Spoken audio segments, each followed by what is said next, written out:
بەڵێ بنیان 964 هەروەکو دەیبینن ئەمە ئاگری گوندی سۆربەش بوو سۆربەشە لە سنووری نەعەی شەمامەک کە لە ئێستادا لە چەند بەشێکی شوێنەکە ئاگر ماوە و تیمەکانی بەرگری شارستان تیمەکانی پۆلیس دەیانەوێ ئەم ناوە چۆڵ بکەن بۆ ئەوەی بە تەواوەتی بگەنە شوێنی ئاگرەکە یاخود بگەن بە سەرچاوی ئاگرەکە ئەم ئاگر لە دوای کاتژمێر 6:30ەوە هەڵگیرساوە بە شێوەیەکە کە لە گوندەکانی دەوروبەری ئەم ناوچەیە یعنی ڕووناکایی گەیشت بۆ ئاسمان کە ئاگرەکە لە ئاسمانەوە ڕووناکایی دیار بووم و ئەو کەسانی کە لێرە من باسییان لەوە کرد کە ئەم شوێنەی بە تەواوەتی سوتاوە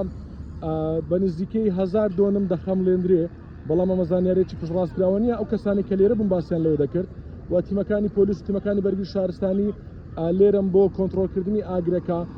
بە پێ زانیاری سەرچاوێک لە بەرگری شارستانی باسی لەوە کرد کە نزیکەی 15 تیمی بەرگری شارستانی خەریک کۆنتڕۆلکردنی ئەم ئاگرن لە ئێستادا ینی شوێن ئاگری لێماوە کە هەروەکو دەبینن لە دیمەنەکان باش ئاگری بچووکی لێماوە دەتوانین بڵێن بڵێسە بڵێسەیە